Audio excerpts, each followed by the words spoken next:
যদি তুমি জীবনে সুখ খুঁজে না পাও, অথবা যদি তুমি তোমার জীবনে সফল হতে চাও, তাহলে শ্রীমদ্ ভগবদ গীতার জ্ঞান তোমাকে সবসময় সুখে থাকতে শেখাবে। এই জ্ঞান তোমাকে জীবনের প্রতিটি যুদ্ধ জিততে শেখাবে, সফলতা অর্জন করতে শেখাবে। যখন তোমার মনে হবে এই দুনিয়া খুব স্বার্থপর, কেউ তোমার পাশে নেই, সবাই শুধু নিজের স্বার্থ নিয়ে বেঁচে আছে, তখন গীতার এই জ্ঞানই তোমাকে সাহস দেয়, তোমাকে পথ দেখায়। একটা কথা নিশ্চিত, যে ব্যক্তি গীতার জ্ঞান বুঝে যায়, সে তার জীবনের প্রতিটি সমস্যাকে সহজে দূর করতে পারে। আজ আমরা শ্রীমদ্ ভগবদ গীতার 15টি অসাধারণ শিক্ষার বিষয়ে আলোচনা করব। এটা আমি নিশ্চয়তা দিতে পারি, যে ব্যক্তি এই ভিডিওর শেষ পর্যন্ত মন দিয়ে এই 15টি উপদেশ শুনবে, সে তার সমস্ত কষ্ট, দুঃখ, যন্ত্রণা সহজে দূর করতে পারবে এবং সে জীবনে যা চায় তা সহজেই অর্জন করতে পারবে। শ্রীমদ্ ভগবদ গীতার প্রথম শিক্ষা হলো, যা ঘটে ভালোর জন্যই ঘটে, যা ঘটছে ভালোর জন্যই ঘটছে, এবং ভবিষ্যতে যা ঘটবে তাও ভালোর জন্যই ঘটবে। এই শিক্ষাটি শুনতে যতটা সহজ, বুঝতে কিন্তু ততটাই কঠিন। কারণ যখন আমাদের সঙ্গে কিছু খারাপ ঘটে, অন্যায় হয় বা জীবনের কোনো দুঃখ আসে, তখন গোটা পৃথিবীটাই আমাদের কাছে ভুল মনে হয়। এই জীবনটাকেই আমরা ভুল ভাবতে থাকি। প্রতিটি মানুষ স্বার্থপর ও নিষ্ঠুর মনে হয় আমাদের জীবনে সবসময় কেবল খারাপটাই ঘটে। তাহলে কিভাবে আমরা বিশ্বাস করব যে সবকিছু ভালোর জন্য? সত্যি বলতে, যখন কেউ আমাদের জীবনে আসে, সে আমাদের যোগ্য করে তোলে, শক্তিশালী করে তোলে। আর যখন কোনো আপনজন আমাদের কষ্ট দেয়, সেই আঘাত আমাদের চোখ খুলে দেয়, বুঝিয়ে দেয় আমরা যার জন্য কাঁদছিলাম সে আসলে আমাদের কোনো মূল্যই দিত না। একজন মা যেমন ছোট শিশুকে তিতা ওষুধ খাওয়ায়, শিশু সেটা একেবারেই পছন্দ করে না, কিন্তু সেই তিতা ওষুধই তার অসুখ সারিয়ে নেয়। বাস্তবতা হলো, প্রতিটি মানুষ তার নিজের বোঝার সীমার মধ্যে জীবনকে উপলব্ধি করে। সে যা দেখে, যা শোনে, সেটাই বিশ্বাস করে। কিন্তু তুমি কখনো কারোর সত্যিকারের রূপ জানতে পারবে না যতক্ষণ না তোমার জীবনে দুঃখ আসে, যতক্ষণ না অন্যদের তোমার সঙ্গে কোনো স্বার্থ থাকে। তারা তোমার সঙ্গে খুব ভালো ব্যবহার করবে, কিন্তু যেই দিন তাদের তোমার থেকে কোনো লাভ থাকবে না, তখনই তুমি তাদের আসল মুখ দেখতে পাবে, যা তোমাকে গভীরভাবে আঘাত করবে। তুমি প্রায় শুনে থাকবে, এই মানুষটা এমন হবে ভাবতেই পারিনি, তার জন্য আমি কত কিছু করেছিলাম, আমি তো তাকে নিজের বলেই মনে করেছিলাম, অথচ সে এমন করে দেবে সেটা আমি কল্পনাও করিনি। বাস্তবে প্রতিটি মানুষ মুখোশ পরে ঘরে। তুমি কখনো জানতেই পারবে না কেউ কেমন, যতক্ষণ না সে তোমার সঙ্গে অন্যায় আচরণ করে। এই কারণেই বলা হয়, কেউ যদি তোমাকে কষ্ট দেয়, সেটাও তোমার ভালোর জন্যই। কারণ সেই কষ্টই তোমাকে শেখায় কিভাবে জীবনের সঙ্গে লড়াই করতে হয়, তোমাকে শেখায় কিভাবে জীবনে এগিয়ে যেতে হয়। যারা বেশি আরামে থাকে, তারা জীবনে সামান্য দুঃখেই ভেঙে পড়ে, কিন্তু যে ব্যক্তি বহুবার দুঃখে ভেঙেছে, আপনজনের বিশ্বাসঘাতকতা সহ্য করেছে, তাকে ছোটখাটো কষ্ট কিছুতেই দমাতে পারে না। আর যে ব্যক্তি কখনো কষ্ট পায়নি, সে কখনো মহান মানুষ হতে পারে না, সে জীবনে বড় সফলতা অর্জন করতে পারবে না। তাই জীবনে যখনই কষ্ট আসে, বিপদ আসে, বড় দুঃসময় আসে, তখন মনে রেখো, ঈশ্বর তোমার জন্য ভালো কিছু পরিকল্পনা করছেন। তুমি হয়তো খুব শীঘ্রই জীবনের কোনো বড় লক্ষ্য পূরণ করতে চলেছ। দ্বিতীয় উপদেশ, একজন মানুষকে বারবার ক্ষমা করা তোমার নিজের জীবনকেই ধ্বংস করে দিতে পারে। পাণ্ডব ও কৌরবদের মধ্যে যে মহাভারতের যুদ্ধ হয়েছিল, তার মূল কারণ ছিল দুর্যোধন বারবার পাণ্ডবদের সঙ্গে অন্যায় করত, আর যুধিষ্ঠির বারবার তাকে মাফ করে দিতেন। এই ক্ষমার ফলেই শেষ পর্যন্ত এক ভয়ঙ্কর যুদ্ধে পরিণতি হয়। কে জানে কতবার দুর্যোধন পাণ্ডবদের ধ্বংস করার চেষ্টা করেছিল, তবুও যুধিষ্ঠির বারবার তাকে মাফ করে দিতেন। যদি এই একই ভুল তুমিও তোমার জীবনে করো, যদি তুমি অন্য কারোর বড় বড় ভুলগুলো শুধু দয়াবশত বারবার মাফ করে দাও, তাহলে সে মানুষটি তোমাকে কষ্ট দেওয়ার তার অধিকার বলে ধরে নেবে। তুমি ভাবো যে এবার হয়তো সে বদলে যাবে, এবার সে বুঝে যাবে, কিন্তু তোমার এই ক্ষমাশীলতা তাকে আরো খারাপ বানিয়ে তোলে। সে তখন তোমার সঙ্গে আরো বড় অন্যায় করতে শুরু করে। কারণ জীবনে এমন অনেক ভুল থাকে যার কোনো ক্ষমা হয় না। যদি কেউ তোমার বিশ্বাস ভেঙে দেয়, সেটা কখনো ক্ষমার যোগ্য নয়। যদি কেউ ইচ্ছা করে তোমার জীবনে আঘাত করে, তোমার শান্তি নষ্ট করে, তাহলে সেটা কখনো ক্ষমা করার মতো নয়। তবুও যদি তুমি এই সব বড় অন্যায়ের জন্যও কাউকে ক্ষমা করে দাও, তাহলে একদিন সেই ক্ষমাই তোমার জীবনে বড় ক্ষতি এনে দেবে। তৃতীয় উপদেশ, মিথ্যা আর ধূর্ত লোকেদের সামনে নিজেকে ভালো প্রমাণ করার কোনো প্রয়োজন নেই। দেখো, এই পৃথিবীতে ভালো মানুষদেরকেই মিথ্যাবাদীদের চেয়ে বেশি পরীক্ষা দিতে হয়, বেশি কষ্ট সইতে হয়। কারণ এইসব মানুষ বারবার তোমার সততার প্রমাণ চায়। তারা বলে, তুমি যদি সত্যিই ভালো হও, তাহলে আমাদের কথা মানতে হবে। যখন দুর্যোধন ও শকুনি পাণ্ডবদের সঙ্গে ছলনা করে পাশা খেলছিল, তখন যুধিষ্ঠির চুপচাপ ছিলেন। তিনি খেলায় একে একে 5 ভাইকেই বাজি রাখলেন, এমনকি স্ত্রী দ্রৌপদীকেও বাজি রাখলেন। আর দুর্যোধন তখন রাজসভায় দ্রৌপদীর অপমান করতে শুরু করলো, তাকে নিরস্ত্র করার চেষ্টা করলো। তবুও পাণ্ডবরা কিছু বলল না। তারা ভাবল, আমাদের তো ধর্ম পালন করতে হবে, এই সভায় বড়রা বসে আছেন, আমাদের তো সত্যের পথে চলতে হবে। কিন্তু যারা কেবল ছল আর প্রতারণা দিয়েই বাঁচে, তাদের সামনে সৎ হয়ে কি লাভ? তাদের বোঝাতে চাওয়ার কোনো প্রয়োজন নেই যে তুমি কত বড় ধার্মিক। সত্য কথা বলা তখনই পুণ্য যখন সেই সত্য কারো উপকার করে, আর মিথ্যে কথা বলা তখনই পাপ যখন সেই মিথ্যে কারোর ক্ষতি করে। যদি তোমার মিথ্যাতে কাউকে উপকার হয়, কারো হৃদয় খুশি হয়, তাহলে সেই মিথ্যা পাপ নয়, বরং পুণ্য। আর যদি তোমার সত্য কারোর হৃদয়ে আঘাত করে, তাহলে সেই সত্যও পাপ। এই জন্য যে মানুষ তোমার সঙ্গে প্রতারণা করে, বারবার তোমাকে ঠকায়, কষ্ট দেয়, তাদের সামনে নিজেকে ভালো প্রমাণ করার কোনো দরকার নেই। চতুর্থ উপদেশ, দুষ্ট লোকদের তুমি যতই উপকার করো, তারা শেষমেশ তোমারই ক্ষতি করবে। এক কথায়, একজন নীচ মানুষ তার স্বভাব কখনোই বদলায় না। তুমি তার জন্য যত ভালোই করো, সে তোমার পেছনে ছুরি মারবেই। এই পৃথিবীতে কিছু মানুষ আছে যারা ভালোবাসা, মমতা বা বিশ্বাসের ভাষা বোঝে না, তারা কেবল নিজেদের স্বার্থ বোঝে। তাই দুষ্ট লোকের সঙ্গে ভালো ব্যবহার করে কোনো লাভ নেই, কারণ তারা সেটাকে তোমার দুর্বলতা বলে মনে করে। তারা বারবার তোমার সীমা পরীক্ষা করবে এবং শেষ পর্যন্ত তোমাকেই কষ্ট দেওয়াটাই তাদের অভ্যেস হয়ে যাবে। পঞ্চম উপদেশ, যখন তুমি জানো সামনে থাকা মানুষটা তোমাকে বারবার কষ্ট দেয়, তবুও তুমি ভালো আচরণ করতে থাকো, এটাই তোমার সবচেয়ে বড় ভুল হয়ে দাঁড়ায়। যে মানুষ বারবার তোমার সঙ্গে অন্যায় করে, কষ্ট দেয়, ভুল বোঝে, আর তুমি ভাবো সে যেমনই হোক, আমি তো ভালোভাবেই চলবো, এই ভাবনা একদিন তোমাকে গভীর দুঃখে ফেলে দেবে। কেউ যদি তোমার সঙ্গে খারাপ আচরণ করে, তুমি তার সঙ্গে ভালো থেকো না, তাকে জয় করো না, শুধু নিজেকে তার থেকে দূরে সরিয়ে নাও। কিন্তু যদি তুমি বারবার তার সঙ্গে ভালো আচরণ করতে থাকো, তাহলে সেই সম্পর্ক থেকে তুমি কেবল যন্ত্রণা ছাড়া আর কিচ্ছু পাবে না। ষষ্ঠ উপদেশ, জীবনে যদি তুমি সব কিছু মুখ বুজে সহ্য করতে থাকো, তাহলে এই পৃথিবী একদিন তোমাকে গুড়িয়ে দেবে। এই পৃথিবীতে যারা সহ্য করে, তাদের জ্ঞানী নয়, বরং বোকা ও দুর্বল বলে মনে করা হয়। যে মানুষ নিজের অধিকারের জন্য কথা বলে না, নিজের সম্মানের জন্য লড়াই করে না, এই সমাজ তাকে পিষে ফেলে।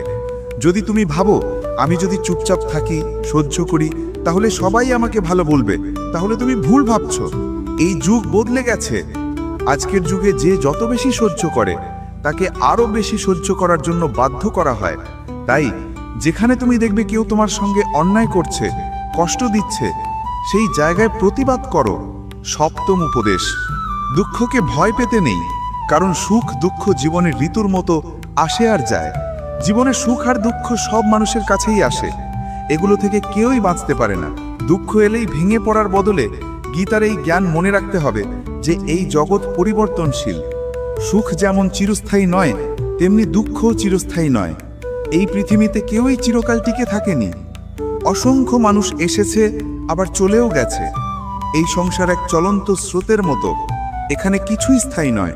তাই দুঃখ আসুক বা সুখ, কোনো ব্যাপার না। তুমি না পারবে সবকিছু রুখতে, না পারবে সব দুঃখ থেকে পালাতে।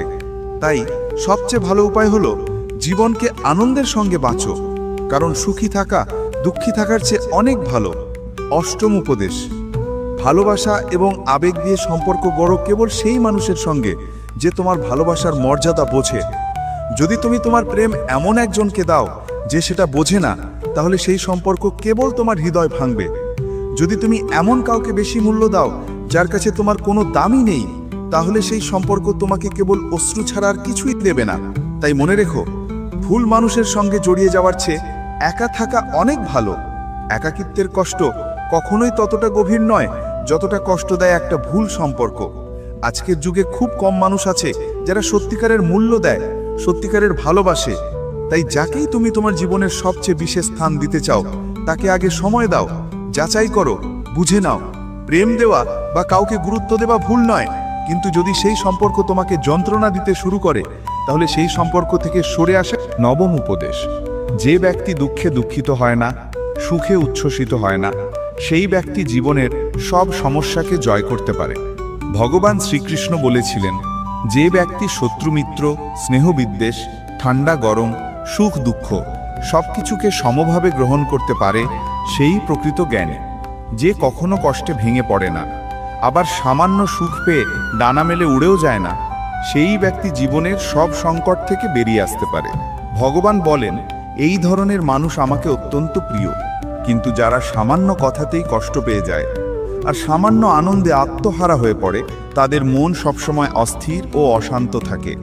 দশম উপদেশ, নিজেকে কখনো এতটা দুর্বল ভাবো না যে সামান্য কষ্টেই তুমি ভেঙে পড়ো, আর সামান্য সুখেই যদি মাথা ঘুরে যায় তবে মানুষ তোমার উপর বিশ্বাস হারিয়ে ফেলবে।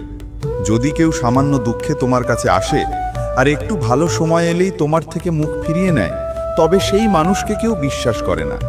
একজন বুদ্ধিমান ব্যক্তি কখনো সুখ দুঃখে উত্তেজিত বা বিষণ্ণ হয় না। সে জানে সব সময়ই বদলায়, দুঃখ আসবেই যাবে, সুখ আসবেই সরে যাবে। এই জন্যেই শ্রীকৃষ্ণ অর্জুনকে উপদেশ দেন, তুই স্থিরতা ধারণ কর, মনকে সংযত কর, কারণ যার মনে স্থিরতা আসে সেই জগতের সব দুঃখকে জয় করতে পারে। একাদশ উপদেশ, যে ব্যক্তি তার দায়িত্ব এবং কর্মকে জ্ঞান ও বোধ দিয়ে করে না, তার জীবনে কেবল দুঃখ আর ব্যর্থতা আসে। যখন অর্জুন বলল, এত মানুষকে হত্যা করে যুদ্ধ করব, বরং আমি সন্ন্যাসী হয়ে ভিক্ষা করে খাই, তখন শ্রীকৃষ্ণ বললেন, এটা তোর ধর্ম নয়, তুই একজন ক্ষত্রিয়। তোর ধর্ম হলো অন্যায় অবিচারের বিরুদ্ধে যুদ্ধ করা, ধর্ম রক্ষা করা। এই মুহূর্তে যখন মাটি পাপ আর অন্যায় ভরে গেছে, তোর কর্তব্য এই পাপীদের বিরুদ্ধে যুদ্ধ করা আর পৃথিবী থেকে অশুভ শক্তিকে সরিয়ে ফেলা। এইভাবে যদি কেউ এমন কাজ করে যা তার উদ্দেশ্য নয়, ধর্ম নয়, তবে সে কোনোদিন সফল হতে পারে না। অনেকে বলে, আমি তো অনেক পরিশ্রম করি তবুও সফল হতে পারি না, কারণ তারা ঠিক বুঝে ওঠে না তাদের সত্যিকার দায়িত্বটা কি। এই জন্যেই শ্রীকৃষ্ণ গীতায় বারবার বলেন, তুই তোর কর্তব্যকে চিনে নে, তোর জীবনের সত্য কর্মটা কি সেটা বোঝ। এই শিক্ষা আমাদের সবার জন্য। আমাদের দায়িত্ব কি, আমাদের জন্য কোন কাজ ঠিক, সেটাই আমাদের করতে হবে। সবাই যা করছে তা আমাদের জন্য ঠিক নয়, কারণ প্রত্যেকের পথ আলাদা, লক্ষ্য আলাদা। তাই জীবনযাত্রায় যখনই কোনো কর্ম করো, তাকে সম্পূর্ণভাবে বুঝে নিজের ধর্ম অনুযায়ী করো। দ্বাদশ উপদেশ, ভগবান শ্রীকৃষ্ণ বলেন, যদি কেউ আমাকে একটুখানি ফুল, ফল বা জলও ভালোবাসা দিয়ে দেয়, আমি তা গ্রহণ করি। কিন্তু কেউ যদি সোনা দিয়ে কিছু দেয় কিন্তু তার হৃদয়ে ভালোবাসা না থাকে, তাহলে আমি সেটা গ্রহণ করি না। যদি হৃদয়ে প্রেম না থাকে, তবে মন্দিরও দোকান হয়ে যেতে পারে, আর যদি হৃদয়ে প্রেম থাকে, তবে দোকানও মন্দির হয়ে যেতে পারে। দেখাও মানুষকে দেখানোর জন্য হয়, কিন্তু ভগবান বলেন, আমার সামনে কোনো অভিনয়ের দরকার নেই। যদি কেউ সত্যিকারের ভালোবাসা দিয়ে আমার ডাকে, আমি ছুটে আসি। শ্রীকৃষ্ণ ও অর্জুনের শিক্ষণীয় ঘটনা ভীষ্ম পিতামহের প্রতিজ্ঞা। মহাভারতের যুদ্ধ চলাকালীন দুর্যোধন দেখে ভীষ্ম পিতামহ 5 পাণ্ডবের কাউকেই মারছেন না। তখন সে ভীষ্মের কাছে গিয়ে অভিযোগ করল, আপনি তো আমাদের পক্ষ থেকে যুদ্ধ করছেন, কিন্তু মন দিয়ে পাণ্ডবদের পক্ষে আছেন। আপনি আপনার রাজাকে জিততে দিতে চান না। এই কঠোর কথা শুনে ভীষ্ম পিতামহ ক্রুদ্ধ হয়ে উঠলেন। তিনি বললেন, আমার নিষ্ঠা হস্তিনাপুরের প্রতি, আমি আমার জীবন এই রাজ্যের জন্য উৎসর্গ করেছি, আর তুমি আমার নিষ্ঠা নিয়ে সন্দেহ করছো। এরপর তিনি এক কঠিন প্রতিজ্ঞা করলেন, আগামীকাল সূর্যাস্তের আগেই হয় অর্জুন থাকবে না, নয়তো ভীষ্ম পিতামহ থাকবেন না। এই কথা যখন শ্রীকৃষ্ণ জানলেন, তখন তিনি চিন্তিত হয়ে পড়লেন, কারণ ভীষ্ম পিতামহ একবার প্রতিজ্ঞা করলে সেটা তিনি পালন করেনি। তিনি সমস্ত রাজপ্রাসাদ জুড়ে অর্জুনকে খুঁজতে লাগলেন। শেষে দেখলেন অর্জুন নিজের ঘরে ঘুমাচ্ছে। শ্রীকৃষ্ণ বললেন, অর্জুন, তুমি এতটা নিশ্চিন্তে ঘুমাচ্ছ? তুমি কি জানো না ভীষ্ম পিতামহ প্রতিজ্ঞা করেছেন, কাল হয় তুমি থাকবে, নয়তো উনি? অর্জুন বলল, হ্যাঁ প্রভু, আমি জানি। শ্রীকৃষ্ণ বিস্মিত হয়ে জিজ্ঞেস করলেন, তুমি এটা জানার পরেও এত নিশ্চিন্তে ঘুমাচ্ছ? তখন অর্জুন হেসে বলল, হে কেশব, যার জন্য আপনি নিজে এত ব্যাকুল হয়ে উঠেছেন, তার যদি নিজেকে নিয়ে দুশ্চিন্তা থাকে, তাহলে সে সত্যি মূর্খ। কারণ আপনি যদি আমার পাশে থাকেন, তাহলে 1000 ভীষ্ম এলেও তারা একটু আমার ক্ষতি করতে পারবে না। এবং ঠিক তাই হলো। পরদিন সেই যুদ্ধে ভীষ্ম পিতামহ আহত হলেন। আর ওর 13তম উপদেশ, অহংকারী এবং রাগী একজন মানুষ কেবল নিজের জীবন নয়, গোটা পরিবার, সম্পর্ক, এমনকি পুরো দেশকেও ধ্বংস করতে পারে। একজন রাগী আর অহংকারী মানুষ তার নিজের অহংকার মেটানো ছাড়া কিছুই দেখে না। সে কারো কথা শোনে না, কাউকে মানে না। সে নিজের অহংকার রক্ষা করতে গিয়ে সমস্ত সম্পর্ককে ভেঙে ফেলে, পরিবারকে ধ্বংস করে দেয়। তাই যদি কোনো অত্যন্ত রাগী এবং অহংকারী মানুষের হাতে ক্ষমতা বা রাজত্ব থাকে, তাহলে সে সাধারণ মানুষের কল্যাণ নয়, বরং তাদের ক্ষতিই বেশি করে। যেমন ধৃতরাষ্ট্র বহু বছর হস্তিনাপুরের রাজা ছিলেন, কিন্তু তিনি কারো মঙ্গল করেননি। আর তার পুত্র দুর্যোধন যুবরাজ হয়েও কখনো কারো উপকার ভাবেনি। সে শুধু নিজের অহংকার পূরণের জন্য সব কিছু ধ্বংস করেছে। এই কারণেই বলা হয়, কোনো সম্পর্ক, কোনো পরিবার বা কোনো রাষ্ট্র কেবল প্রেমে চলে, অহংকার আর রাগে নয়। যে সম্পর্কে অহংকার আর রাগ ঢুকে পড়ে, সেই সম্পর্ক একদিন না একদিন ভেঙে যায়। আর যে সম্পর্কে ভালোবাসা থাকে, সে সম্পর্ক চিরকাল অটুট থাকে। 14তম উপদেশ। এই দুনিয়ায় ঈশ্বর ছাড়া কাউকে নিজের বলো না, কারণ শুধু তিনিই একমাত্র যিনি কখনো ছেড়ে যান না। এই পৃথিবীতে যখন সব রাস্তা বন্ধ হয়ে যায়, তখন ঈশ্বরের পথ সব সময় খোলা থাকে। জীবনে যখন বড় দুঃখ আসে, তখন এই দুনিয়া আমাদের একে একে ছেড়ে দেয়। বন্ধুরা, আত্মীয়রা, পরিচিতরাও দূরে সরে যায়। কিন্তু শত কষ্ট আসুক, হাজার বিপদ আসুক, ঈশ্বর কখনো আমাদের ছেড়ে যান না। তাই তো বলা হয়, যখনই পৃথিবী আমাকে চেপে ধরে, তখন আমার প্রভু হাজার রাস্তা খুলে দেন। 15তম উপদেশ।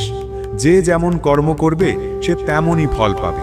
হতে পারে কেউ অন্যায় কাজ করে কিছুদিন মজা করছে, ভোগ করছে, কিন্তু আজ না হোক কাল তার কর্মের ফল তাকে পেতেই হবে।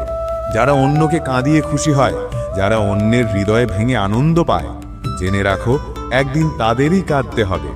তুমি ঈশ্বরে বিশ্বাস করো বা না করো, কিন্তু এটুকু চিরসত্য যে যেমন কর্ম করেছে, সে ঠিক তেমনই ফল পাবে। কোনো না কোনো রূপে, কোনো না কোনো সময় সেই কষ্ট, সেই যন্ত্রণা তার জীবনেই ফিরে আসবে।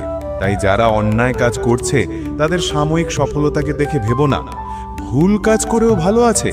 না, এ কেবল সময়ের ব্যাপার। যেই দিন তার সময় বদলাবে, সে তার প্রতিটি খারাপ কাজের ফল ভোগ করবেই। একজন মানুষ যতই চালাক হোক, সে নিজের কর্মফল থেকে পালাতে পারে না। এই শ্রীমদ্ ভগবদ্ গীতার 15টি মহাজ্ঞান যে ব্যক্তি প্রতিদিন মন দিয়ে শুনবে, বুঝবে এবং নিজের জীবনে প্রয়োগ করবে, তাকে বিশ্বাস করো, সে জীবনের প্রতিটি যুদ্ধে জয়লাভ করবে এবং প্রতিটি দুঃখকে হাসি মুখে পার করে যাবে। প্রভুর এই পবিত্র জ্ঞান যদি আপনার হৃদয়কে স্পর্শ করে থাকে, তবে একটিবার ভগবানের নাম স্মরণ করুন। আর যদি মনে হয় এই উপদেশ কারো জীবন বদলে দিতে পারে, তাহলে দয়া করে এই ভিডিওটি আপনার প্রিয়জনদের সঙ্গে শেয়ার করুন। কারণ ঈশ্বরের জ্ঞান শুধু শুনবার জন্য নয়, জীবনে প্রয়োগ করার জন্য। যদি আপনি চান শ্রীকৃষ্ণের আরও এমন গীতার উপদেশ প্রতিদিন আপনার কাছে পৌঁছাক, তাহলে চ্যানেলটি সাবস্ক্রাইব করুন। মনে রাখবেন, ভগবানের পথে একটি পা এগোলে তিনি আমাদের দিকে